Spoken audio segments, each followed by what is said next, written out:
Apa kata ibu? Ya Allah, untung anak nggak diajak. AC mati, kering pula, macet, hancur kalau dia ikut, maka mati kepanasan anakku dalam mobil. Itu ibu. Setelah sampai ke Jogja, tamannya bagus, permainannya banyak. Apa kata ibu? Ya Allah, coba anak diajak. Senang dia jalan-jalan di sini. Semua diukur cuma anak. Tapi coba bawa apa kalau ke Jogja? Masuk Beringharjo, dia nyengir. Untung anak mak nutup. Repot kita bawa anak itu. Susah. Untung rak melun, teh duit ku naik bawa kabeh. Itulah bapak itu. Makanya saya selalu berdoa karena kenapa? Rumah tangga kalau meninggal bapak, yang kurang cuma uang.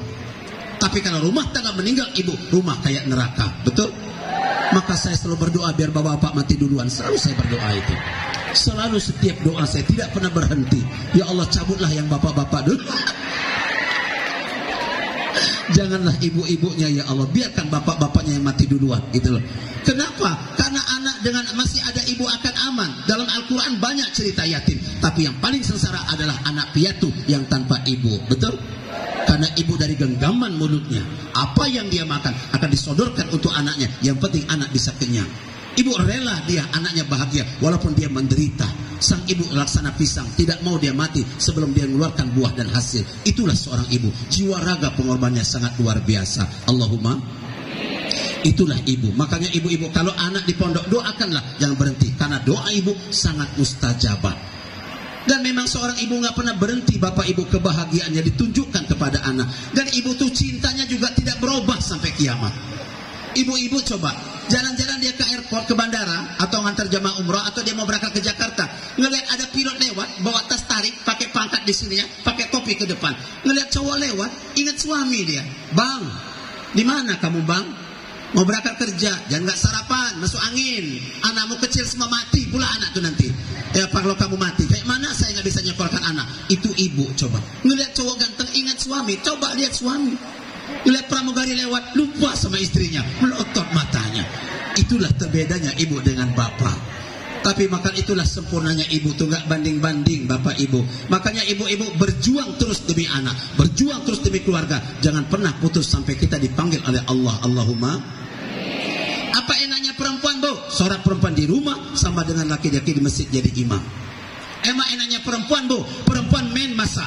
Bulan Ramadan suaminya baca Al-Quran. Perempuan yang main dapat Lailatul Qadar. Apa enaknya perempuan bu? Perempuan bulan Ramadan masak. Berdiri dia 1 detik masak. 1 detik dia berdiri dapat 700.000 pahala. Diaminkan 7.000 malaikat. Dan dia mendapatkan 7 gunung Uhud dari emas pahalanya. Allahumma. Maka saya minta ibu Ramadan tahun depan berdiri terus sampai imsak. Dari jam 10 malam terus saja ibu berdiri sampai imsak. Itulah besar, berdiri besar pahalanya. Itulah. Bagi bapak-bapak apa kerjaannya? Bagaimana kita bisa mencari biaya agar anak bisa betah di pondok. Anak nggak betah di pondok tuh pak cuma setahun 2 tahun. Kalau sudah lebih dari 2 tahun aman pak. Jadi tengok anak tuh kalau setahun 2 tahun memang rewel pak. Saya anak masuk pondok Jawa Timur, bayangkan bu, ngantar sampai Jawa Timur selesai, Pak Kiai ini nitip uang untuk anakku Pak Kiai. Pak Ustadz yang di nunggu kamar, tolong anak saya kalau mau jajan ini Ustadz pegang uangnya, kasih dia harian Ustadz ya, tolong nitip. Saya sampai ke Lampung, anak saya sudah di pintu rumah. Sakit hati saya. Berapa puluh juta saya habis duit itu loh. Makanya bapak ibu saya nggak senang orang Jawa bilang katanya pepatah mengatakan kaca nggak ninggalkan lanjaran. Saya menuntut pepatah Jawa itu loh. Saya di pondok 13 tahun betah, tapi anak saya baru berapa minggu minggat. Apa yang bilang katanya pepatah nggak ninggalkan lanjaran? Anak saya lanjaran siapa? Lanjaranku kok peciciran? Iya aku nggak terima sebenarnya pepatah Jawa mengatakan itu. Jadi anak itu tergantung bagaimana lingkungannya. Makanya ibu-ibu, anak binalah dari lingkungannya. Kalau anak sudah betah di pondok, ketika dia di rumah, sudah dia tidak betah di rumah. Kenapa? Pengen di pondok, ada kawan bercanda, ada kawan komunikasi, ada kawan belajar. Tapi kalau saya boleh jujur bapak ibu, kalau saya boleh jujur, kalau saya ditanya, kalau mungkin Pak Unang, kalau dia tanya saya, Pak Yani kalau dikasih anak atau saya cucu sudah 4. Kalau anak atau cucu, Pak Yani pilih anak perempuan apa anak laki-laki? Saya minta maaf, 99% saya tidak suka anak laki-laki. Minta maaf, saya tidak suka anak laki-laki. Tahu ibu alasannya apa? Anak laki-laki itu rumah kita nggak pernah bersih, coret-coret temboknya. Kedua, Laki-laki itu Masya Allah. Tapi perempuan coba kelas 3 SD sudah bisa nyuci piring. Betul Bu? Sudah bisa nyapu kelas 5 SD. Kelas 6 SD rumah ditinggalkan. Bersih sama anak perempuan. Betul Bu? Anak perempuan ada PR. Coba dia datang sama emaknya. Itu ayah naon di kapanan mani asup dengan. Ada silaru. Tuh, apa coba Bapak Ibu? Kalau anak cowok, ada cewek ada PR. Abi, ada PR Bi. Beli lilin ya Bi, takut mati lampu. Umi jangan nyetel TV ya Mi, nanti aku keganggu lo, PR-nya banyak. Kalau anak perempuan Masya Allah heboh ada PR. Coba anak laki-laki, ada PR nggak Bang? Nggak tahu, lupa kata anak laki-laki itu. Pusing saya. Tuh lihat anak laki-laki tuh yang jalan. Tuh lihat yang laki-laki jalan. Tuh Bu jalan-jalan tuh laki-laki itu. Nah itu laki-laki berdiri, itu laki-laki semua berdiri. Saya nggak suka anak laki-laki itu, parah loh Bu. Iya Bu, saya kalau mau ceramah tadi pagi saya mau berangkat ceramah, apa kata anak saya perempuan? Ini HP B, ini kunci mobil B, ini akuanya B, supir di depan sudah nunggu, biar ke sana dulu, ini sarungnya, ini sendalnya kalau mau sholat nanti. Hati-hati ya B, ingat loh B, jangan lewat B, SKB. Oh iya, jangan salah, jangan ke kanan, ke kiri, kata anak saya. Anak saya yang laki-laki di pintu, geser, bapak mau lewat, pulsa. Ya Allah, pagi-pagi nanya pulsa, pening pala sama anak laki-laki itu. Ini laki-laki, nah inilah laki-laki dulu dia itu laki-laki itu. Males saya punya anak laki-laki itu. Maka bersyukurlah Pak Unang dah. Pakai tepuk tangan dong Bu, yang anaknya perempuan itu. Makanya siapa yang tidak punya anak perempuan musibah dalam hidup. Anak perempuan walaupun sudah kawin, telepon bapaknya, Assalamualaikum. Waalaikumsalam. Ayah kenapa? Ya masih demam. Memang masih sakit. Ayah tuh obatnya diminum. Udah habis, nanti tak kirim ya. Sabar ya. Lewat telepon aku kirim menjelang maghrib udah sampai. Ayah diminum obatnya nanti habis makan malam ya. Ya. Mana ibu ya? Ibu kasih dia tuh obat. Jadi sarapan lu minum obat. Jangan suruh pergi, masih sakit. Ingat lo Bu, jangan suruh pergi. Anak perempuan ngancam-ngancam emaknya karena sayangnya kepada bapaknya. Anak laki-laki, ayah kamu sakit. Ya nanti saya kirim kalau ingat. Kalau ingat itu. Kalau nggak ingat ngirim anak laki-laki itu. Anak perempuan subhanallah. Perhatiannya sama bapak sama emak, itulah anak perempuan. Cuma keselnya anak perempuan kalau dandan pusing bapaknya itu loh. Coba lihat tadi yang tampil yang ada apanya, yang kayak Ratu Elizabeth di kepalanya itu apa tuh? Apa sih Bu itu yang bola aku jenenge ra ngerti gitu loh. Coba lihat anak perempuan, coba ibu boleh hitung. Pelembab bibirnya, foundationnya 30.000, lipstick tulipnya 75, pensilnya 7.000, pelembab muka 20, bedaknya 75, umbul-umbul hijau, biru, kuning, coklat. Berapa lagi itu loh? Terus tangnya lagi 15.000 lagi. Ada tang itu loh, digepit bulu matanya itu. Pakai bulu mata anti badai, lepas lagi bulu matanya itu, ditempel pakai Alteco, rapat lagi matanya. La ilaha illallah. Terus pakai lagi maskaranya ke sini, pakai lagi tarik ke sini, pakai ininya berapa coba? Cindungnya, bukan cindung dulu, bandoknya 3.000, ciputnya, cindungnya 5.000, jilbabnya 15, jarum pentol 1.000. Nggak pakai jarum pentol, menceng jilbabnya ke kanan tuh, Masya Allah. Antingnya 75, gelangnya 700. Apa cincinnya 700, gelangnya 1 juta, kalungnya 2 juta, bandol kalung 800, belum ini. Mansetnya 25, sendal yang tinggi 75. Dibandingkan itu enak laki-laki sebenarnya Bapak Ibu. Disitulah untungnya punya anak laki-laki itu. For gentlemen dia 4 kain, laki-laki cuma 4, sendal new era 75, sarung 75, baju koko 75, hanya 225 ditambah 25, peci 15, sempak 10. Selesai anak laki-laki itu. Cukup dia 250 sudah tampil beda. Lepaskan pecinya nyisir. Ayah 250 sudah berani tampil beda. Perempuan udah pakai sempak, ada isinya dalam sempak. Nggak tahu apa dibawa-bawanya itu loh. Orang wisuda kok pakai isi dalamnya itu. Emangnya martabak? Martabak isi itu ada, atau tahu isi kan? Masya Allah, itulah anak perempuan. Tapi adik-adik yang laki-laki biar paham, ketika kamu masih MTS, kamu ada rasa cinta sama lawan jenis, itu masih maklum, namanya pubertas. Oke, fase pubertas sudah lewat. Siapa yang merasa sekarang kelas 2 SMA itu sudah lewat, 2 aliyah itu sudah lewat fase ini, pubertas itu. Tapi memang perempuan itu punya kelebihan. Apa kelebihan perempuan? Satu, perempuan kalau suami tidak punya anak, dia tidak pernah nuntut. Dipanggil dokter, maaf ya Pak, kromosom Bapak jumlahnya nggak 250 juta sel dan tendangannya juga tidak baik. Kemungkinan untuk dapat anak susah banget. Hanya mukjizat Allah Bapak dapat keturunan. Tapi saya coba vitamin untuk mendongkrak, tapi juga belum maksimal. Saya coba Bapak saya kasih vitamin. Tapi ketika ibu tahu suami tidak punya anak, tidak ngeluh. Apa kata dia? Aduh, gitu ya. Gak usah pusing-pusing. Adik kamu kan anaknya 6, lagi bunting lagi, sekarang yang ke-7 itu. Kamu mintalah 1, kita angkat jadi anak, selesai masalah. Atau enggak adik saya, anaknya 4, mau 5, saya minta 1. Itu kan adik saya, itu perempuan.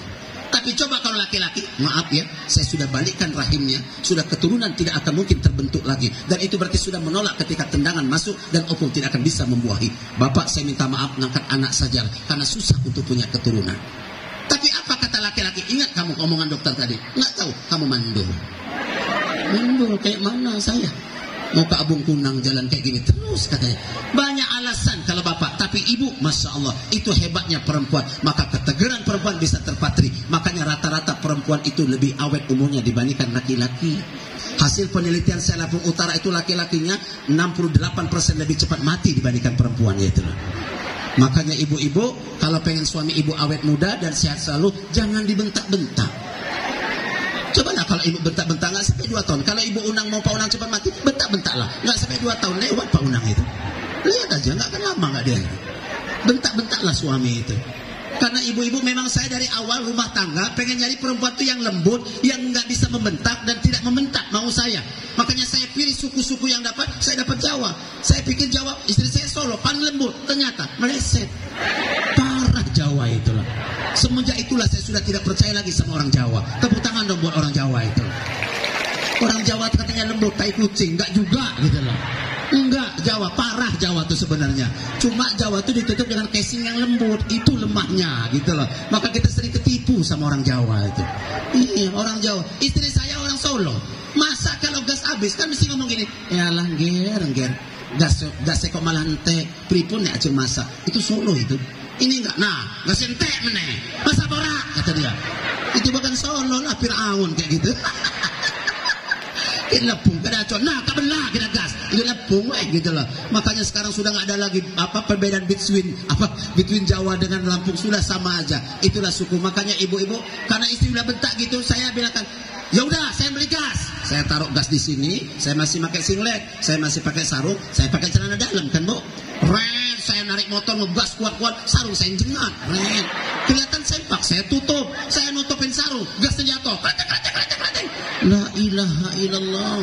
Saya ngurusin gas, sarungnya jengat lagi. Matilah saya gara-gara gas itu loh. Itulah makanya kalau ibu pengen suami cepat mati, bentak-bentaklah. Bentak-bentaklah. Cepat mati suami ibu itu. Dan kita suami ini serba salah hidup kita Pak. Coba, waktu kita kecil dibentak mak kita. Setelah SD dibentak guru kita. Setelah kawin dibentak istri kita. Setelah kerja dibentak atasan kita. Setelah kita punya anak dibentak anak kita. Setelah punya cucu dibentak cucu kita. Masuk kubur dibentak muka dan akhir pula di alam barzah. Habislah suami itu. Makanya kita suami ini Pak, Masya Allah, serba salah posisinya. Istri boleh kerja, katanya apa? Makan gaji buta, gaji istri. Istri tidak boleh kerja, katanya mengekang. Kalau kita di rumah terus, katanya suami rumahan. Kalau suami keluyuran, dibilang suami kelayapan. Kalau keras, suami otoriter. Kalau nggak keras, katanya DKI di bawah ketiak istri. Di manalah kita nyamannya? Nggak pernah ada nyamannya kita nih. Makanya cepat mati kita nih loh Pak. Dan saya ngerasa ibu-ibu, anak saya kalau masuk rumah nggak pernah nanya bapak. Nggak yang sudah kawin, nggak yang masih bujang. Assalamualaikum, katanya udah kawin. Waalaikumsalam. Lagi apa bu? Masak. Makan kata dia. Waktu dia makan saya di kamar saya dengar. Apa dia nanya mana bapak? Enggak nanya-nanya dia. Saya kira hati saya sama anak-anak itu. Saya pernah diundang oleh Gubernur Palembang, Herman Deru. Kan saya TS dia waktu dari timur ya bu, dari Blitar 1 terus saya muter-muter. Anaknya kan Percan meninggal, yang Golkar, yang anaknya anak dia perempuan semua kayak Pak Unang itu. Yang tua ketua di DPR pusat kan, meninggal itu karena Covid. Ditolong anaknya sesar keluar, tapi meninggal anaknya ibunya Percanya. Anaknya kembar laki-laki. Memang dia pengen anak laki-laki, kembar tapi ibunya wafat. Bahkan ibunya digadang-gadangkan sebagai pengganti dia setelah periode kedua nanti. Setelah nanti Herman Deru kedua, Percalai akan menjadi gubernur maksudnya. Dipanggil Allah. Saya yang pada hari, Ustaz, lanjut ke sini, aku nak nunggu kau tuh. Di mana saya bilang? Langsung ke hotel baik, bintang 5, aku tunggu. Berangkatlah saya Palembang. Di 4 hari loh bu saya di Palembang. Apa anak saya chatting ke saya? Lagi apa Pak? Udah makan apa belum? Di hotel mana? Nggak ada yang nanya. 4 hari anak saya nggak ada yang nanya itu. Sakit hati sama anak-anak itu. Berarti kalau saya tinggal di Palembang, anak-anak saya nggak tahu. Sekarang saya ceramah ke sini, nggak ada yang tahu nggak anak-anak saya itu. Jadi kalau saya mati, oh bapak saya mati di kota bumi, anak kebangetan. Tapi kalau emaknya ke pasar, dicari, dijemput sama dia. Semenjak itulah saya sakit hati sama anak-anak ibu-ibu. Makanya wahai anak-anakku, sadarlah kalian, tanpa bapakmu juga nggak jadi. Di sini ada polisi kan? Tadi ada polisi. Sehebat-hebat polwan nggak bisa ngalahkan polisi. Polwan itu garang. Ketika ada masalah tengah malam, agak sulit juga kalau nggak ditemani. Itu polwan. Ternyata wanita masih perlu pistol-pistol yang lain selain pistol-pistol yang itu tuh. Jadi artinya perempuan juga tidak sehebat laki-laki. Disitulah yang namanya fungsi kehidupan. Tapi adik-adik dipahami, kalau yang cewek sama cowok beda. Apa hebatnya cewek? Dia punya indera keenam. Cewek itu kalau ada cowok ngesir, langsung bisa baca. Ih, dia tuh ngesir sama gua. Ngapa? Lu liatin terus sama saya. Makanya bagi yang cowok-cowok, kalau kamu senang sama cewek, tahan harga diri. Pura-pura nggak tahu. Kalau kamu lihat cewek senang sama cowok, apa cirinya? Warawiri. Itu. Banyak di alasannya. Mana ininya sih sapunya? Padahal bukan nyari sapu, nyari cowoknya itu sebenarnya itu.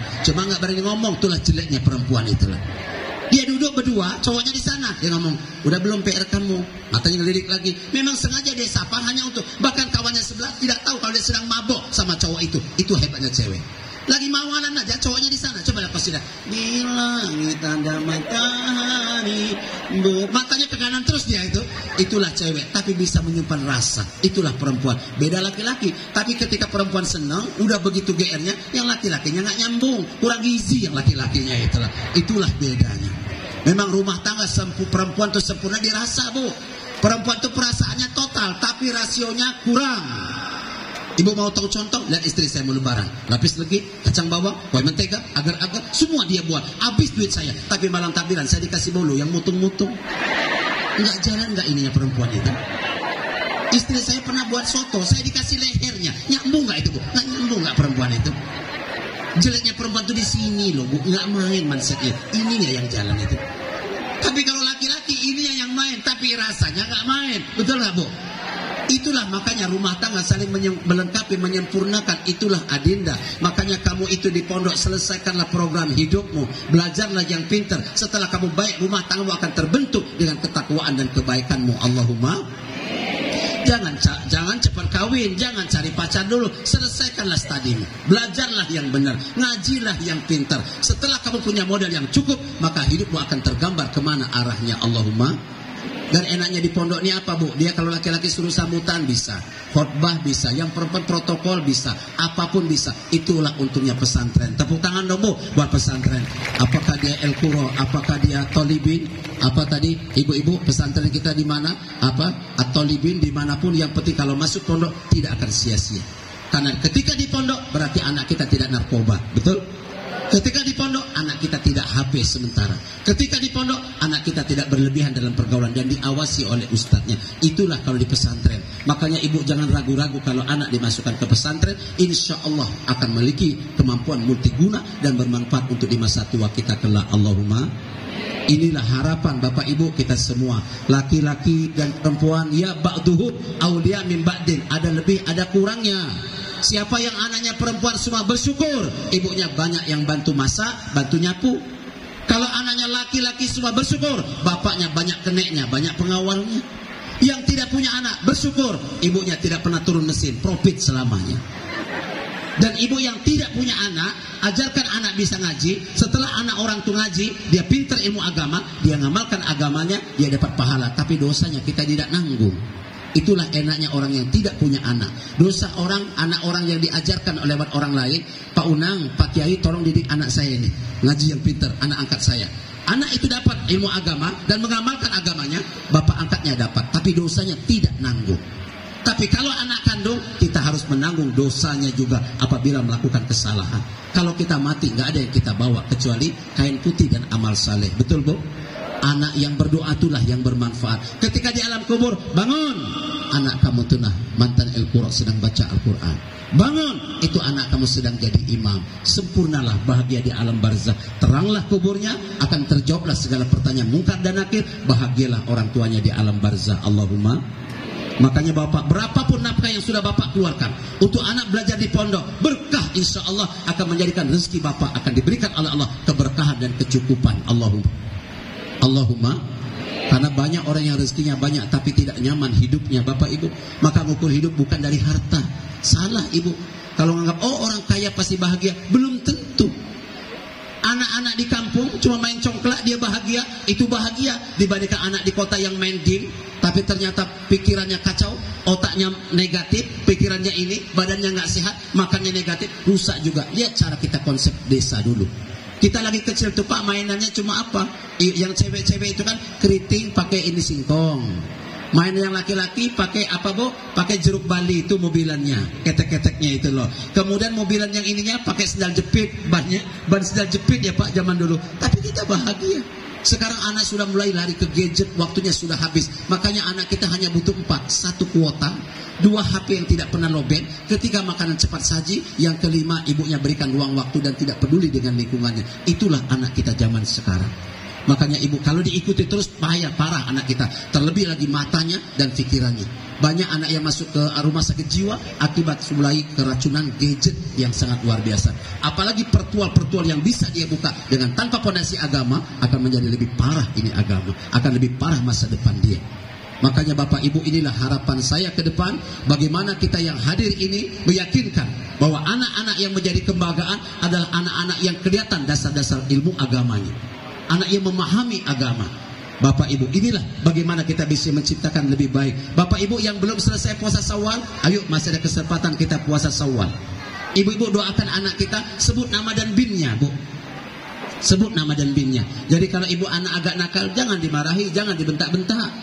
Anak kalau nakal jangan dibentak-bentak, ibu-ibu didekati, anak diajak ngobrol. Kalau anak sudah remaja, emaknya, kalau dia perempuan, kalau laki-laki bapaknya. Pak, bapak jangan jauh dari anak laki-laki itu Pak. Karena bapak ibu jujur, yang paling susah ngajar itu kelas 2 SMP. Itu yang paling payah. Makanya kalau kelas 2 SMP bu, lingas anaknya. Yang cewek juga payah itu. Cewek itu di kamar tuh gak belajar gak dia, cuma dandan aja yang cewek itu. Iya, cewek kelas 2 SMP nyapu dia, seret ngaca. Ngaca tuh yang cewek itu. Yang cowok tuh dikit-dikit. Parahnya di situ loh Pak. Makanya bapak tuh kalau anak kelas 2 SMP bukan lagi anak tuh sebagai anak didik, bukan, tapi kawan. Ingat loh bu, mendidik anak tuh sampai kelas 6. Ketika kelas 1 adaptasi, kelas 2 sudah kawan. Jangan diteken-teken, jangan dipaksa-paksa. Kalau dia cowok bilang, ayo nak, bawa motor, Jumatan di masjid depan, bapak dibonceng. Ya udah, kata dia, boncenglah bapaknya. Selesai itu pelan-pelan, bapak pakai sarung, nanti terjangguh pula bapaknya. Udah, habis Jumatan, nak kita mampir yuk, makan sate yuk di sana. Ya udah, waktu kita bapak sama anak dekat, mulailah bapak berdialog. Kamu anak bapak, bapak pernah kerja, kamu wakil bapak. Ketika ibu kamu ada masalah, kamu selesaikan urusan ibu. Kamu anak laki-laki, pengganti bapak. Itu tugas bapak, mendekati anak laki-laki. Jangan bapak membatasi sama anak laki-laki. Terbuka sama anak laki, cerita dengarkan. Ibu-ibu juga begitu. Ibu buka lemari, seret, nih. Baju ibu sama dengan badan kamu sekarang, sudah bisa kamu pakai baju ibu. Baju ibu, baju kamu. Baju kamu, baju ibu. Pakai mana kamu suka. Kalau jilbabnya nggak pas, besok kita ke pasar Kota Bumi, pasar baru, kita pakai beli jilbab yang cocok dengan baju yang mana. Bawa ke pasar anaknya, ketika beli jilbab, ayo nak kita makan bakso. Di bakso kan ada kaca, ajalah ngobrol. Kamu sudah remaja, mulai sekarang jagalah diri kamu, jagalah perhatian nama baik keluarga. Kamu jangan terlalu dekat sama Sugeng itu. Iya, jangan terlalu dekat, kamu jaga jarak. Iya, hati-hati karena kamu sudah remaja. Kamu kan ofun, kamu sudah bisa membuahi. Berarti kamu akan bisa mengandung dan hamil. Itu paham, terangkan pelan-pelan. Kalau zaman dulu kita trauma bicara masalah atau tabu bicara masalah itu. Sekarang tidak loh bu. Ini tanya murid saya di MAN. Saya kalau ngajar di MAN tuh saya buka semua masalah, semua. Organ tubuh laki-laki ini, organ perempuan ini. Kenapa ada perempuan yang tidak bisa hamil? Bagaimana sperma itu akan masuk? Ada 13 yang menentukan laki-laki tidak punya keturunan. 1, apabila dia tendangan tidak meletak bagian depan. 2, apabila ada lemak pada dinding rahim. 3, apabila ditaruh kurus akan kering pada larva. 17 saya terangkan sama anak. Jelas saya. Masih kelas 1 alias saya jelaskan tuh Pak, tuntas gitu. Jangan sampai dia mendengar dengan bukan tanpa dasar ilmu pengetahuan. Itu bahaya. Bahaya Bapak Ibu. Jadi jelaskanlah sama anak kita sejelas-jelasnya Bapak Ibu. Karena sudah saatnya, daripada dia tahu dari yang lain, jelaskan sama anak kita. Ibu-ibu, makanya di mana bakso mesti ada kaca. Aja ngobrol anak perempuan. Ini ibu-ibu zaman sekarang masih ngomong, jangan pakai baju ibu. itu beli Singapura mahal, kata dia. Kurang gizi ibu yang kayak gitu itu. Ibu sama anak dekat, Bu, jangan lagi bapak jaga jarak, tapi ajarkan sama anak ada waktu tidak boleh masuk kamar ibu. Kapan? Ba'da isya sampai subuh, ba'da zuhur sampai asar, saat tahapan istirahat. Ajarkan sama anak. Kalau ilmu agama disampaikan, insya Allah akan aman. Tapi di pondok nih Bu, masya Allah, saya kalau bicara masalah di pondok, saya sering nangis Bu di pondok itu. Ya kayak mana? Saya masuk pondok sama bapak dia dilepas. Nggak lagi ditengok-tengok. Kalau sekarang kan saya anak di pondok, saya duduk di pondok. Apa kata nasihat perempuan? Bi, belikan bakso Sony ya Bi. Ya. Apalagi sama ininya ya Bi. Oh ya. Apalagi ini. Wih, kayak artis banyak bertitipannya. Besok lagi Bi, belikan aku jilbab ya Bi, pakai pink, tapi ada catnya ini. Ya. Apalagi sendalnya pakai ini ya Bi, tapi di bata ya Bi. Ya. Banyak titipannya anak perempuan. Masya Allah, komplit ibu-ibu. Anak pro, tapi terus saya tunggu. Siapa kawan kamu sekamar? Mana wali kelas kamu? Saya temui wali kelasnya. Kurang apa kita orang tua? Orang tua saya dulu enggak antarkan, ingat bapak saya. Lebaran enggak ada, apa enggak ada bapak saya nengok-nengok itu. Saya ditanya, kata bapak saya, kenapa pulang? Libur. Saya pernah kabur Pak di pondok. Bagaimana saya enggak kabur coba? Aku ini paling pendek. Asal antri di dapur ditekek sama kakak kelas. Petak. Makanya awas ya, siapa yang suka nekek orang di depan nanti akan dipatahkan tangannya di akhirat. Begini, saya petak. Apa? So nggak berdosa itu dia itu. Pala benjol pala aku pakai lantang ditekeknya itu loh. Wih, saya itu dari masih kelas 1 MTS, kelas 2 MTS tuh Pak dikerjain terus saya. Masya Allah. Kabur saya, bawa koper, loncat 3 meter, brak, tas saya pecah. Pulang saya ke kampung. Waalaikumsalam. Apa pulang? Libur. Libur kok enggak Ramadan? Libur apa ini? Ya libur kok. Kita gurunya libur 1,5 bulan. Dilihat kopernya pecah. Pegang tangan saya. Duduk kamu. Dari mana kamu pulang kok koper pecah? Saya diam. Enggak mau, saya di pondok. Males. Apa saya di pondok disiksa kayak gini-gini? Kamu mau apa maksud kamu? Kata bapak saya. Suruh berdiri Bu, jam 10:30. Dikasih panci, ketel, apa lu Bu? Panci, baskom, kuali yang ada telinganya itu loh, bukan ada lubangnya itu. Ditali pakai tali rapiah gantung sini. Sebelah angkat sebelah.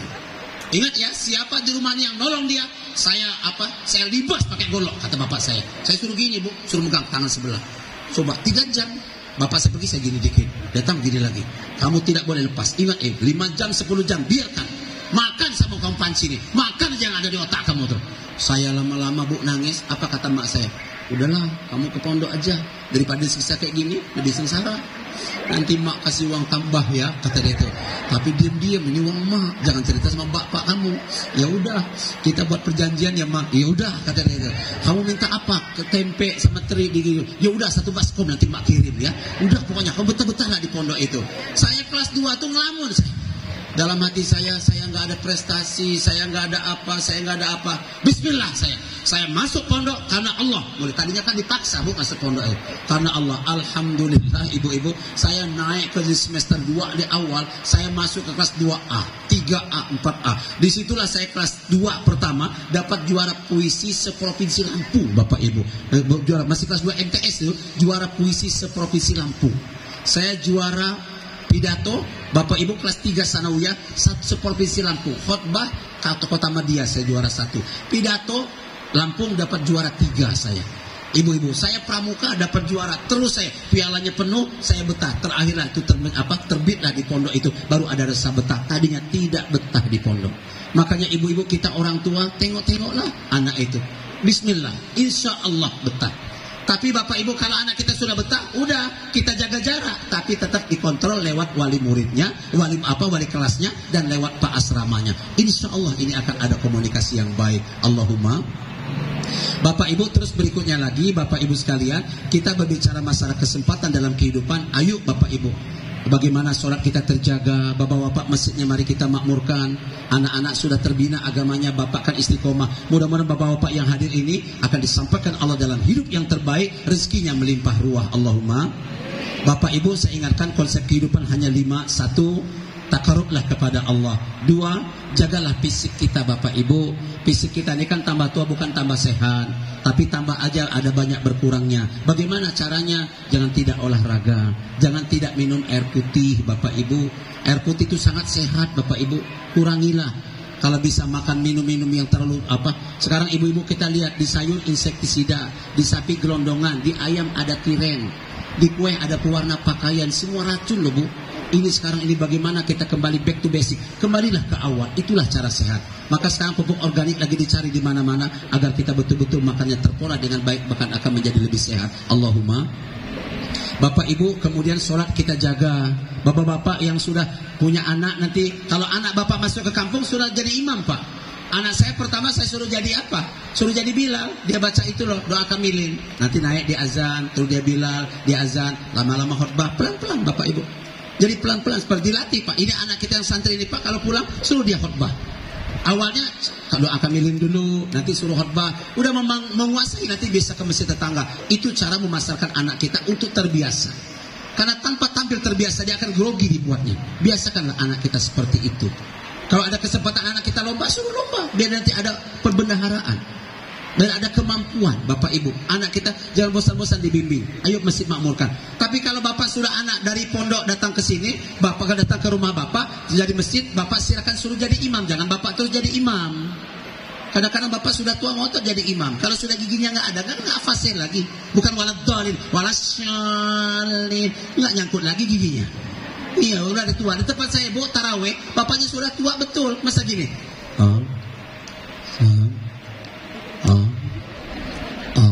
Kata ibu-ibu di belakang, sampai mana? Nggak kedengar. Kamu nggak sholat? Ya udah saya lihat ke depan dulu sampai mana dia orang. Dibukalah layarnya. Wih, tahiyat akhir. Ayo. Ini gara-gara imam tidak jelas itu Pak. Termasuk yang khutbah itu jangan usia 60 tahun ke atas Pak. Siapa bapak yang merasa pengurus masjid, siapa yang sudah 60 tahun eliminasi untuk jangan khutbah. Maka saya kan 57, tinggal 3 tahun lagi saya khutbah itu. Karena kalau muda kan, alhamdulillah, jamaah kan melotot. Tapi kalau alhamdulillah, langsung jamaah berdoa, bismikallahumma ahya wa bismika amut. Doa dia jamaahnya itu. Tidur dia. Nanti bahkan dia datang. Itu di SKB itu ada masjid nggak pakai khutbah. Aliran apa dia? Katanya, iya tak? Iya, saya sholat nggak ada khutbahnya. Kata kawannya, bukan nggak ada khutbahnya, kamu tidur. Tidur rupanya dia. Dibilang aliran apa? Kata kok nggak pakai khutbah, rupanya dia tidur. Makanya adik-adik yang kuat suaranya. Makanya khotib itu yang muda Pak. Di Mekah tuh Pak, 1 malam 1 juz tarawih. Cuma saya sedihnya Pak ini, Pak Kandepak ya, di Mekah tuh kalau tarawih 1 juz, yang saya sedihnya itu nggak ada jeda. Gini loh Bu, assalamualaikum warahmatullahi. Imam berdiri, Allahu Akbar, Allahu Akbar. Nggak ada jeda Bapak Ibu. Itulah enaknya sholat di Indonesia itu ada jeda. Assalamualaikum warahmatullahi. Pakai selawat kan kalau di daerah Propau tuh. Allahumma sholli ala Muhammad. Nyaut jamaahnya, ayo ngalih katanya. Ngalih deh Pak Ali. Bis ngalih kok Pak Ali wae lah katanya. Iya malah ayo ngalih katanya. Di Mekah nggak ada jeda Bu. Saya pernah taraweh di Mekah malam ke-14. Bapak Ibu kalau tarawih di Mekah caranya bawa korma, buang bijinya. Jadi waktu assalamualaikum makan korma 1, minum ke berdiri. Nggak ketinggalan itu caranya. Karena apa? Aus. Tapi imam di Mekah itu walaupun panjang enak 1 juz. Karena bacaannya fasohatul kalamnya benar, wakafnya enak, wakafnya enak, lahjanya enak, vibranya pas. Itulah enaknya imam di Mekah itu. Bapak Ibu, saya sholat tarawih 14 di Mekah. Malam ke-15 subuh saya pulanglah ke Indonesia. Ke-16 saya sampailah ke musola menjelang maghrib. Sampai di rumah minum, terus saya ke musola maghrib. Habis maghrib saya pulang ke rumah makan. Pas mau isya, apa kata jamaah? Pak Ustadz, imam Pak Ustadz. Di musola saya, suruh jadi imam saya Bu. Karena saya imam di Mekah itu 1 juz, saya cobalah 1 malam 1 juz di masjid itu. Selesai jam 10 lewat seperempat. Rupanya saya noleh-noleh, terakhir udah nggak ada jemaah, tinggal separuh itu lah. Pikir saya jamaah udah bubar rupanya. Udah itu Bapak Ibu, saya kok sahur, HP saya lobet. Kata istri saya, sahur Pak, udah mau imsak. Saya bangun, cuma bisa minum aja. Selesai tuh, tengok bunyi imsak. Saya bilang, kenapa HP saya nggak bunyi? Coba lihat dulu, kata istri saya. Saya buka lah HP itu. Rupanya apa Bu? Banyak SMS. Zaman dulu kan belum ada WA. SMS. Apa kata SMS? Pak Kiai, kalau memang Pak Kiai betah di Mekah sajalah terus. Nggak usahlah pulang-pulang ke Indonesia. Nggak ada guna pulang ke Indonesia juga. Kami cuma tersiksa aja sholat sampai gempor. Ada jamaah ngomong ini, Pak Kiai, saya pegawai negeri. Kalau besok saya kerja kesiangan gara-gara ngantuk, Pak Kiai nanggung jawab. Berhentilah Pak Kiai mikirkan diri sendiri itu. Ibadah itu nyiksa orang, katanya. Ada lagi yang ketiga ngomong gini, yang terakhir yang sakit hati itu apa kata dia? Pak Kiai, saya bersumpah demi Allah nggak akan masuk musola itu sampai kiamat. Males aku, trauma masuk musola itu. Masa sholat sampai jam 10:30 kata dia itu. Lama-lama saya mikir, banyak juga musuh ke itu. Saya maghrib, saya sholat keluar. Mau isya, udah komat, saya nggak qobliyah. Saya duduk, saya deket tiang, saya nyumput aja. Udah mereka nanti setelah Allah Akbar baru saya masuk. Saya nyumput deket tiang. Tahu-tahu lurah datang. Assalamualaikum, kata Pak Lurah. Nah ini Pak Ustaz, ngapa nyumputnya ngapa di situ? Saya bilang enggak, nunggu jamaah. Enggak bisa, ayo imam. Saya kangen, berjari-jari gak ketemu. Ayo imam. Jamaah sini selesai. Udah merah matanya tuh. Dalam hati gue gawat ini. Udah tragedi ini. Saya maju ke depan itu. Pakai imam, saya kangen. Ayo imam. Saya akan cerdas otak saya. Rakaat pertama, inna atau ina. Kedua, qul huwallahu ahad. Ketiga, inna atau ina. Keempat, qul huwallahu ahad. Sampai witir itulah bacaan saya. Inna atau ina, qul huwallahu ahad. Inna atau ina, qul huwallahu ahad. Sampai alhamdulillah jam 8 kurang 5 menit selesai sholat semuanya itu.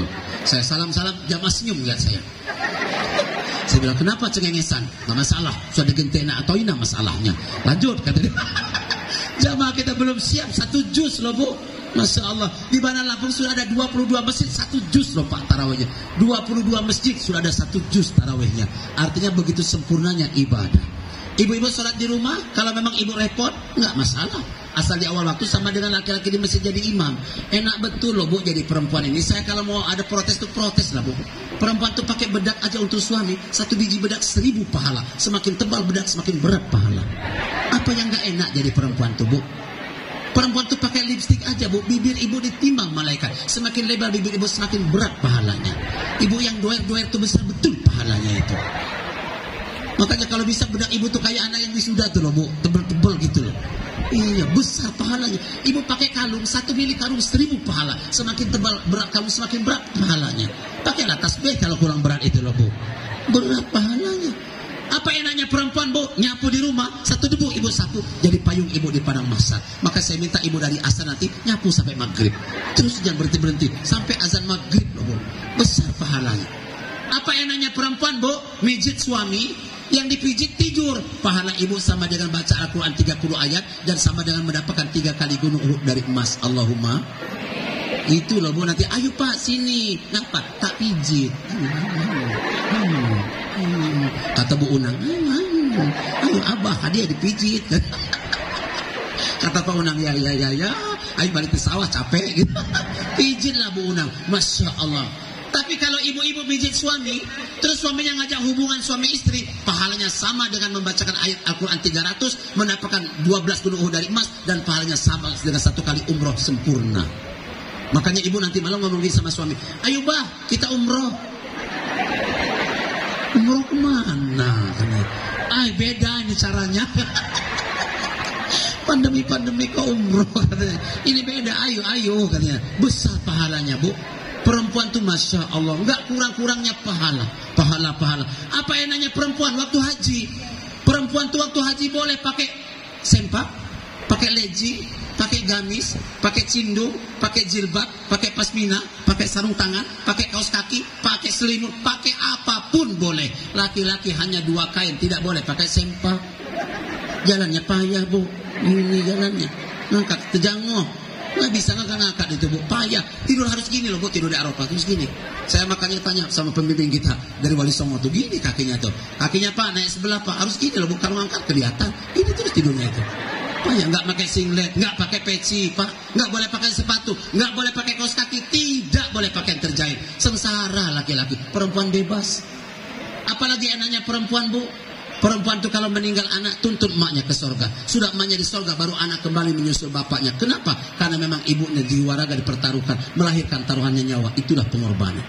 Makanya ayolah anak-anak kita bina, sempurnakan. Kalau bisa adik-adik kalian tuh jadi seperti siapa? Ibnu Sina, penemu ilmu kedokteran pertama, menemukan kapsul. Mama, sini mama tak kasih obat.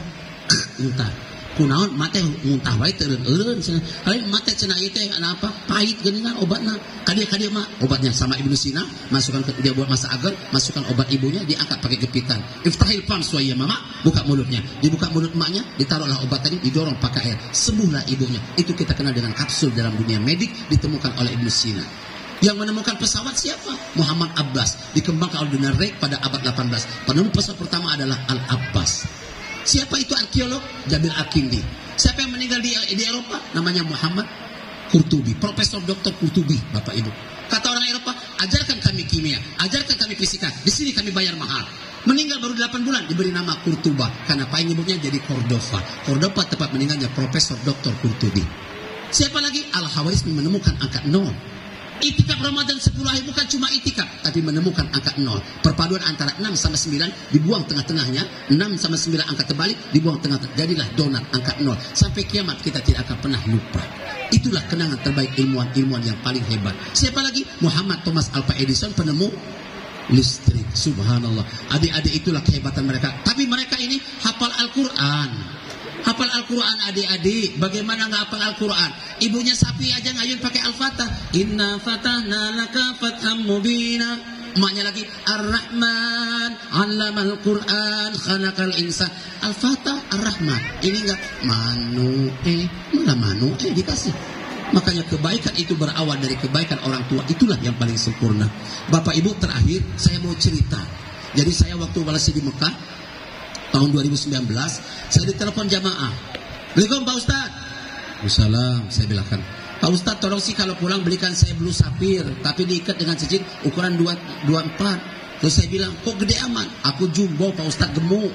Oh ya sudah, saya bilangkan. Udah tuh ibu-ibu telepon saya, Pak Ustaz belikan saya kurma Majdul ya. Berapa banyak Bu? 3 kilo. Ya sudah. Pak Ustaz belikan saya pasmina ya, tapi kayak ini ada motek-moteknya, tapi bukan made in China, tapi made in Turki. Ya sudah, banyak titipan duit kok habis. Kemana aku nih? Pasang ke ATM. Saya berangkatlah ke ATM Bapak Ibu. Saya balik ke ATM, saya masukkanlah ke ATM itu, mesin ATM. Kok nggak masuk-masuk? Saya bilang, kenapa kok nggak masuk? Saya dorong lagi nggak masuk juga. Rupanya ada bacaan apa Bapak Ibu? Di situ ada baca apa, diklik itu apa, bacaan apa tuh? Yang apa tuh? Kayak apa? Kalau dia ini warnanya biru, tik tik tik tik. Saya bilang apa ini? Saya pencetlah, klik. Keluarlah ATM tadi, red. Loh kok ada ATM orang? Warnanya kuning, bacaannya Bank Raji. Bank Raji itu bank terbesar di Arab Saudi. Kalau kita di sini BRI gitu loh Bu. Di setiap unit desa ada. Saya tarik, bank ini punya siapa? MA. Saya taruh di kanan, masukkanlah ATM saya. Saya mikir, kalau ATM saya nanti ditelan kayak mana saya? Harus lapor. Udahlah, saya suruh anak saya blokir. Saya masukkan, saya klik PIN. Saya klik ini, keluar uangnya. Keluar lagi uangnya. Loh, berarti saya kira nggak ada masalah. Aja sudah kayak gitu Bu. Saya udah ambil duit, saya kantongi. Ini ATM punya orang, mau saya taruh ke mesin apa, ke polisi di mesin. Ketika saya mau ngebalik, di atas mesin ATM ada tas warna hitam. Saya agak jinjit, saya tarik. Saya tarik, saya buka. Rupanya di tengah-tengah tubuh ada uang 500 real, itu 2 gepok. Selembar 2 juta kan Bu? 2 juta dikalikan 100 kan? Berarti 200 apa? Bapak Ibu, dia ambil 200 juta, 400 juta. Jadi uang dalam tas itu. Udah tuh di depan uang 100 real, 50 real, 20 real. Agak receh. Tapi ada kartu nama. Namanya Muhammad Abdul. Ada cek kesehatan. Apa sih kalau bahasa kita tuh Askes. Namanya MA, Muhammad Abdul. Sana ATM-nya juga MA. Berarti satu pemilik nama. Ada kartu nama. Saya keluar. Saya telepon. Assalamualaikum. Assalamualaikum.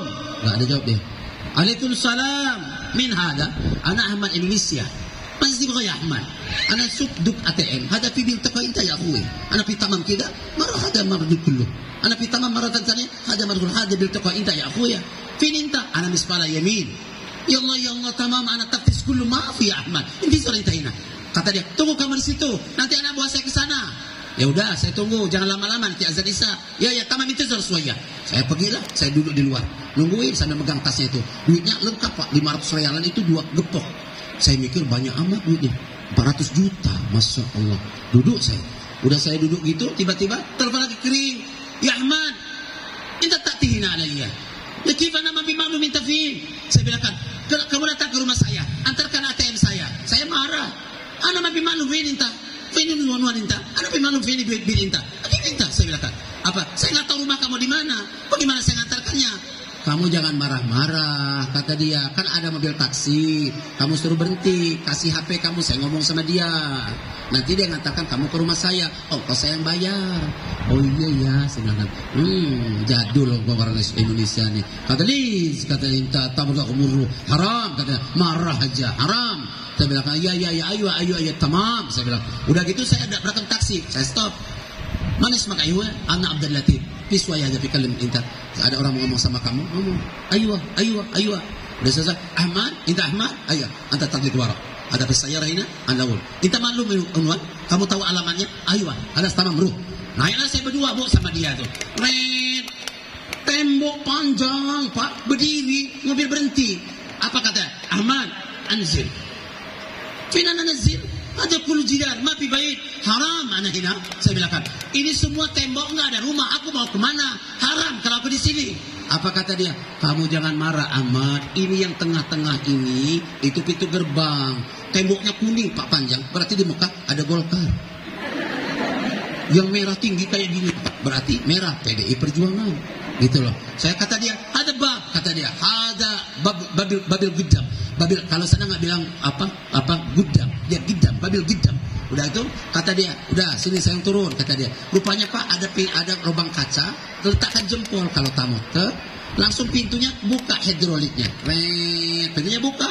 Rupanya Abdul Latif itu tahu dia, ginikan tangan dia, keluar pintunya, terbuka pintunya, gede bu gerbangnya, mungkin ada hampir 8 meter kanan, 8 meter kiri, terbuka. Depannya karpet bu, masya Allah, permadani warna oranye. Berarti ada Gerindra di sana ibu, warna oranye sana. Terus pohon korma kiri kanan. Ininya bagus, masya Allah, canggih loh bu. Aku mangap aja lah sebagai orang Lampung. Ini pintu apa meneh kok apik tenan ya. Ya Allah, di kota bumi nggak ada, apalagi saya Haji Menak nggak ada di Haji Menak kayak gini. Mangap aja. Udah tuh keluarlah, ajudannya 8 orang, maju satu. Ahmad, Indah Indonesia, ayo.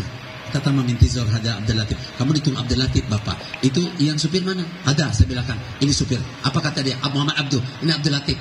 Apa kata dia? Abdul Latif ada ujuradikan. Ini ongkos kamu mau masuk ke dalam makan sama Pak Ahmad atau kamu mau pergi? Ini ada ongkos dari bos. Saya mau pergi aja, saya mau ke Jeddah. Ya udah. Ahmad ana ruh.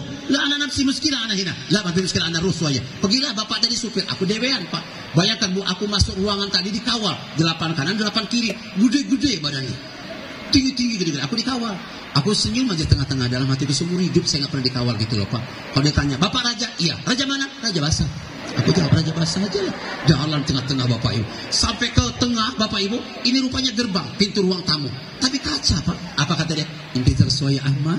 Sebentar, diginikan tangan dia Pak sama ini. Namanya siapa tadi? Abdullah. Abdullah letakkan tangan tengah, langsung buka pintunya Pak. Ke atas, pintunya naik ke atas loh Bu. Ketua komisi aja nggak ada rumahnya bagus kayak gitu loh Bu. Rupanya yang jadi pintu ini hanya jadi pelapon. Pintu itu jadi pelapon Bu, naik ke atas. Plok. Setelah selesai pintu truk gitu Pak, langsung hidup semua. Rupanya akuarium kiri kanan. Ikannya ikan laut Bu. Aku mangap aja. Kata Abdullah, Muhammad aglik apam. Tutup mulutnya. Aku dilongop loh Bu. Iya apik tenan ya di Prokiman nggak enak kayak ini. Apalagi kelapa 7, kelapa 3. Mangap aja saya. Udah gitu apa kata dia tuh? Ahmad, ijlis waya. Suruh duduk Bapak Ibu, disiapkan korma apa, daging-daging semua siapkan. Saya duduk loh Bu. Waktu saya duduk kan hilang pantat saya. Saya bilang kan, ada nisbah hadam marah apa khafi. Kok ini tenggelam saya? Kata dia, memang turunnya sampai hampir 28 cm. Saking empuknya loh Bu, tapi di kota Bumi kan bertak duduk. Sakit pantat kena besi itu. Ini empuk bener loh Bu, aku mangap terus pokoknya itu. Katrok bener saya duduk. Apa kata Ahmad? Agak jelas, angkat kakimu. Saya angkat kaki saya. Angkat. Yamin, kata dia. Ya sar. Udah kanan kiri. Saya letakkan di nampan Bu, dimasukkan tutup pakai kendal karpil tuh boy. Karet. Saya pegang. Abdullah, min hada. Atas ada rijal. Ini apa sih? Neken-neken di kaki. Ini namanya pedicure. Kaki dientak-entak refleksi. Nanti kuku mati ditarik kulitnya ke samping. Setelah keluar nanti dielap, baru digunting kukunya. Nanti dipijit-pijit dikasih apa kayak krim. Bos saya tuh seminggu 2 kali saya gini kan. Kalau tamu luar negeri suruh kayak gini. Saya mangap aja. Oh ini yang pedicure yang carcur. Ya kata dia. Ada anak Abdullah kulliyum tidak. Udah letakkan gitu. Suruh minum. Saya lagi makan minum. Tiba-tiba Ahmad, Muhammad Abdul tak dihina. Muhammad Abdul datang bos. Ayo tolong berdiri. Saya lepas kaki, saya dilepaskan, saya datang. Muhammad Abdul tinggi betul loh, Bu. Tinggi orangnya. Mungkin semeter 90-an. Dia meluk saya, ya aku nggak tekan. Dia meluk nggak sampai meluk nggak. Diginikan kepala saya, dicium jidat saya. Kata dia, Ahmad, faddal, kata dia, sit down. Saya duduk. Bagaimana ceritanya nemukan ATM saya? Saya ini perlu untuk cek uang dan pengiriman korma madu. Kalau kita korma sukari, ada dari Riyadh kata dia. Saya mau cek uang masuk dari pengiriman korma dari Riyadh. Berapa ribu box kata dia. Coba Ahmad, duduk dulu, kata dia. Gimana ceritanya? Saya habis sholat maghrib memasukkan ngambil uang, tahu-tahu ada ATM. Apa kata dia? Subhanallah, tadi saya ke ATM, anak saya nangis. Anak saya kan kecil yang 2 itu. Anak saya 2 sudah SMA, yang ini kecil, masih TK. Yang paling kecil lagi nangis. Saya lagi ngambil uang, kok nggak bisa ini? Hanya saya keluar. Ternyata mesinnya itu kayak apa sih Bu? Kayak error gitu. Saya keluar. Saya menyuruh ajudan saya, tolong ambil. Belum selesai saya ngomong, anak saya jerit minta pulang. Hanya saya pulang lupa ngomong mesin, rupanya ATM ketinggalan. Saya suruh ngecek di ATM, rupanya ATM Mispala, bukan ATM tempat kamu tadi. Saya bilang saya nemunya di situ. Apa kata dia? Ahmad, dipanggil lagi dia. Zarkasi, suaya ada kulubok, tak ada gidam ini. Terus bawa bok. Ahmad, itu ada bok korma 1 2 3 bok, itu korma semua. Itu di belakang bob ada jubah laki-laki dengan sorban laki-laki. Itu di belakangnya lagi ada abaya gamis perempuan. Tolong kamu bagi ke Indonesia. Saudara kamu kalau bagilah Indonesia. Ini bekas Ramadan kemarin. Ahmad, tolong dibawa pulang Indonesia. Kalau kesulitan nanti ada anak buah saya ngantar ke bandara. Kamu terima semua. Ongkos untuk pesawat saya sudah siapkan untuk tambahan bagasi. Terima kasih saya bilang. Muhammad Abdul, nanti kalau bisa nggak usah khawatir, bisa dengan saya. Udah lagi saya gitu, apa kata saya? Ahmad sebentar katanya. Dia bawa tas lagi Bu dari kamar. Ahmad, ini ada sisa uang zakat dan sedekah saya, belum selesai saya bagikan kemarin di Damam. Damam itu Pak antara Mekah sama Madinah, ya antara Mekah sama antara Mekah dengan Riyadh itu ada Damam namanya kota tengah-tengah. Itu tempat berkumpulnya orang-orang yang wisata. Kumpul situ. Kata dia, ini tas saya dari Damam masih bisa 1 tas, bawalah ke Indonesia. Bagi-bagilah untuk masjid-masjid yang dibangun dan tolonglah anak yatim. Nanti kamu saya kasih tambahan lagi. Saya udah mangap aja. Oke, mana lagi bawa ini? Ya Allah, Bang. Aku mangap aja lah, Bu. Nggak bisa mingkem. Mangap aja. Ahmad, mingkem. Kata Abdullah. Udah gitu, pas duduk apa kata dia? Ahmad, kata dia. Sebentar Ahmad. Anak saya ini kan cuma 2. Dua-duanya perempuan. 1 anak saya dosen di Ummul Qura. Hafal Al-Quran. Dia lulusan S3 di Mesir. Yang kedua anak saya S1 Mesir. Kedokteran, tapi ngambil spesialisnya di Turki. Anak saya yang kedua ini belum nikah, tapi umurnya sudah 28 mau 29. Ahmad, anak saya yang kedua bilang gini, tolong saya carikan laki-laki yang hafal Al-Quran dari kecil, atau yang keluarganya hafiz, atau orang yang terjujur di dunia, atau orang yang terbaik di mata ayah. Kawinkanlah ayah dengan dia, dan saya akan bisa ngurus ayah, karena ibu saya sudah meninggal, kata anak saya. Jadi Ahmad, anak saya, istri saya sudah meninggal. Jadi saya bersumpah demi Allah, kata dia, anak saya yang kedua ini mau nikah dengan laki-laki yang saya pilih. Kamu tuh jujur di mata saya. Jadi saya bismillah, hari ini kalau bisa kamu tolong nikahi anak saya yang kedua untuk jadi istri bapak karena Allah. Terus saya bengong aja. Saya bilang, lah anak fizawaz, haram, muskilah. Saya bilang, enggak, saya sudah nikah Pak. Tidak, saya bilang haram. Enggak Ahmad, ini cuma hanya untuk simbolik saja. Kamu di Indonesia enggak ada masalah. Makanya coba, mana nomor telepon istrimu? Sini saya telepon. Saya kan ribut Bu, perang ini nama nanti. Ngamuk engkau dicokusin Solo kayak. Ngamuk tenan, perang ini. Ahmad, coba kamu telepon istri kamu, saya akan jelaskan. Siapa nama istri kamu? Saya bilang istri saya namanya Kartini. Boleh teleponnya. Assalamualaikum. Waalaikumsalam, kata istri saya. Alaysa Ahmad Yani, hada Muhammad Abdul Saudi. Fi zawad Ahmad Indonesia, hada fi hurma inta. Kamu istrinya Ahmad Yani, tidak ada masalah. Ahmad Yani zawad. Ahmad Yani nikah sama anak saya karena Allah. Anak saya dokter di rumah sakit di rumah sakit An-Nur. Anak saya hafal Al-Quran, nikah sama suami ibu ketika di Mekah saja. Ibu tetap Indonesia. Berapa anak ibu saya kasih PT dan perusahaan. Tapi jangan khawatir. Ibu kalau sampai bandara saya jemput pakai helikopter dan saya siapkan rumah yang pakai lift biar ibu nggak capek. Apa kata dia? Pokoknya karena Allah kita berkeluarga, karena Allah ibu bisa terima, insya Allah hanya pun butuh cuma hanya simbol saja. Terus saya bilang, udah gitu, Ahmad, istri bapak mau ngomong. Saya dah bingung loh Bu. Aduh, ngomong apa ini? Perang ini. Saya bilang kan, halo, assalamualaikum. Saya bilang, assalamualaikum. Kata istri saya, Pak, bangun, azan subuh. Udah mau komat itu nah. Rupanya saya mimpi, ibu-ibu, la ilaha illallah. Itulah cita-cita. Kadang-kadang cita-cita tidak sesuai dengan kenyataan. Makanya hidup jangan terobsesi dengan mimpi, karena hidup adalah bukan cuma hanya mimpi, tapi hidup adalah realita keadaan. Makanya adik-adik, kalau kamu mimpi jadi orang yang baik, maka upayakanlah bagaimana jalan orang baik harus kalian tempuh. Allahumma Ini yang dapat saya sampaikan. Jadi adik, harapan kita, tepuk tangan dong Bu buat santriwan, santriwati hari ini wisuda yang dari bawah akhirus sana ini, insya Allah mereka jadi kebanggaan kita. Adik-adik, saya sudah 47 tahun, mungkin saya 5 tahun 10 tahun lagi sudah mulai nggak rekaman di TV, nggak kemana. Adik-adiklah tampil, gantikanlah saya, gantikanlah Pak Kiai Unang, gantikanlah Pak Kandepak, gantikanlah Pak Thohir, gantikanlah Pak PCNU ini ketuanya. Ayo tepuk tanganlah buat kalian itu, semangatlah.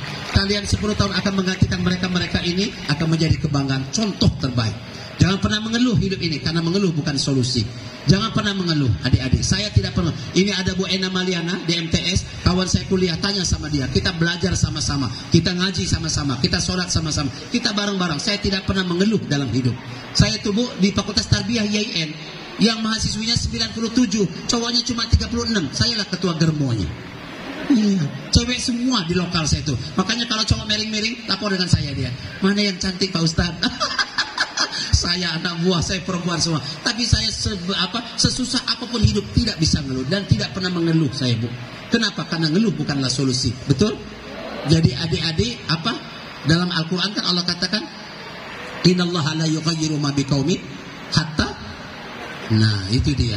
Jadi Allah tidak akan merubah nasib seorang satu kaum sebelum kaum itulah yang merubah nasibnya. Rubahlah nasibmu, perbaikilah nasibmu. Kalau ada orang tua yang salah, jangan salahkan orang tua, tapi jangan buat kesalahan lagi yang sama agar kalian anaknya tidak mengeluh seperti kita. Ibu-ibu juga begitu Bu. Jangan ngajakkan anak yang salah loh Bu. Banyak ibu ngajakkan anak salah. Telepon kering, ngomong gitu. Mak nggak ada, ngomong mak ada. Apa Om? Mak nggak ada. Kemana? Nah, kemana? Ke pasar katanya Om. Pulangnya berapa? Tanya terus kita. Berapa? Jam 3. Ibu sudah ngajarkan dusta kepada anak. Tidak boleh lagi ada kata-kata dusta. Ibu yang jujur sama anak, perbaiki kata-kata anak. Perbaikilah. Bagi ibu-ibu yang suaminya sudah meninggal, datanglah ke kuburan suami. Doakan dia, insya Allah ibu sudah ditunggu di gerbang sorga. Allahumma. Ibu yang suami meninggal, datang ke kuburannya, berziarah, siramkan airnya sampai kering kuburan itu, dihapuskan dosa ibu kepada Allah, dan dalam kubur juga akan diampunkan dosanya sampai kering tanahnya. Allahumma. Tapi ibu kalau mau meninggal nanti misalnya ibu udah sakit parah, suami masih hidup, masih muda, ibu bilang ini sama suami, Pak, nanti kalau saya mati kamu jangan kawin dulu ya Pak, kalau kuburan saya masih basah. Gitu ngomongannya Bu. Nanti ibu ngasih ponakan gaji 6 juta, suruh nyiram 2 hari sekali. Siram kuburan ibu. Suami datang masih basah loh, kan dibalik lagi dia. Besok masih basah. Gak kawin-kawin jadi suami ibu itu. Gitu caranya biar suami ibu gak kawin lagi gitu. Jadi ibu-ibu apapun konteksnya, kebaikan tetaplah kebaikan. Ketika ibu meninggal, insya Allah anak kita akan melanjutkan kebaikan. Allahumma. Bapak ibu kita doa di waktu petang sama-sama dengan saya. Bismillahirrahmanirrahim.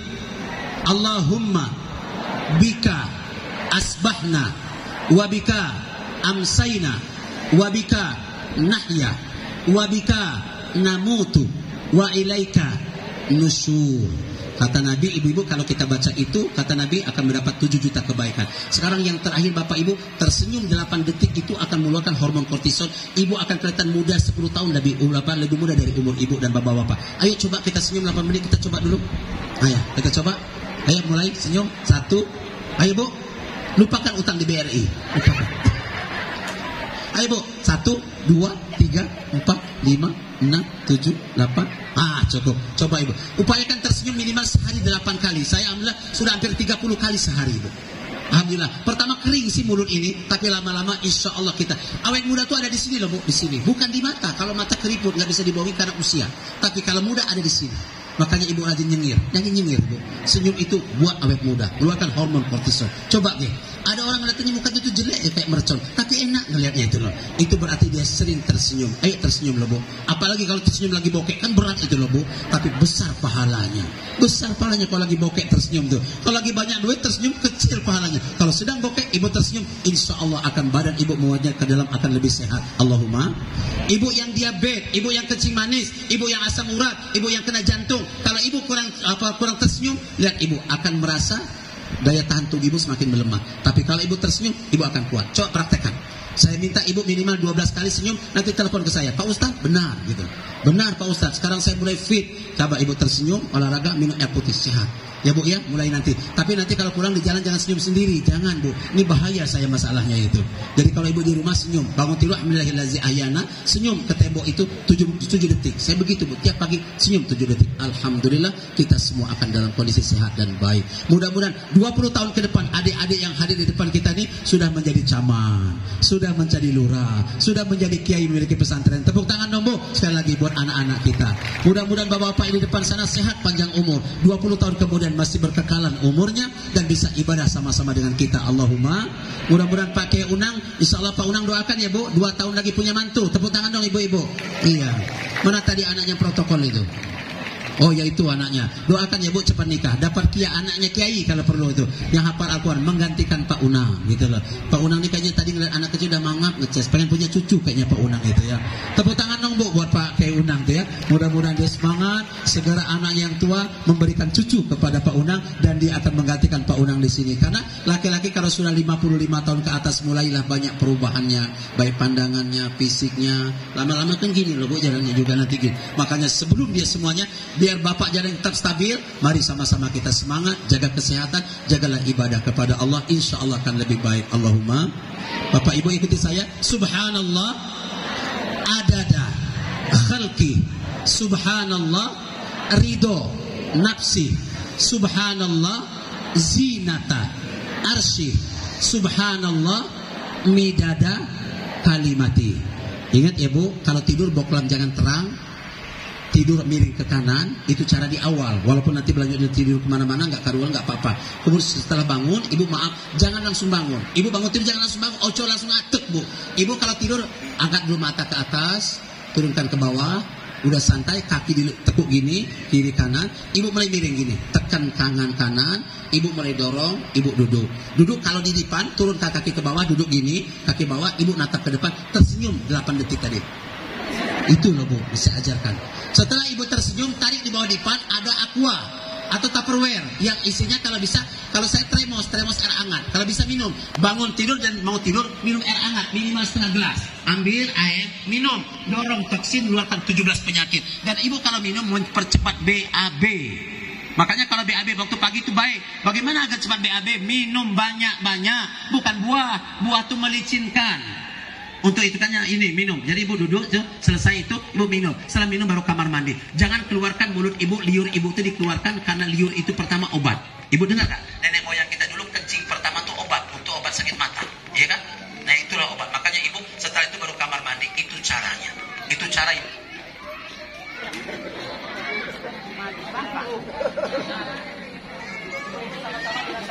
Subhanakallah Allahumma wa bihamdika asyhadu an la illa anta wa astaghfiruka wa atubu ilaik. Kata Nabi kalau membaca ini maka semua yang hadir tidak terkecuali akan diampunkan dosanya oleh Allah SWT. Doa anak dan cucu, Rabbana hablana min azwajina wa dzurriyyatina qurrata a'yun waj'alna lil muttaqina imama. Itu yang terbaik Bapak Ibu. Jadi kalau bisa doa seperti itu cukup kemudian dapat disampaikan. Terima kasih banyak. Terima kasih Bapak yang bisa hadir mendampingi saya, baik dari Pak Ketua, Bapak Ketua NU, Bapak Ibu sekalian yang hadir, kembali mungkin yang undangan. Terima kasih banyak. Saya doakan semua yang hadir panjang umurnya. Yang berdoa dikabulkan doa-doanya Allah. Assalamualaikum warahmatullahi wabarakatuh.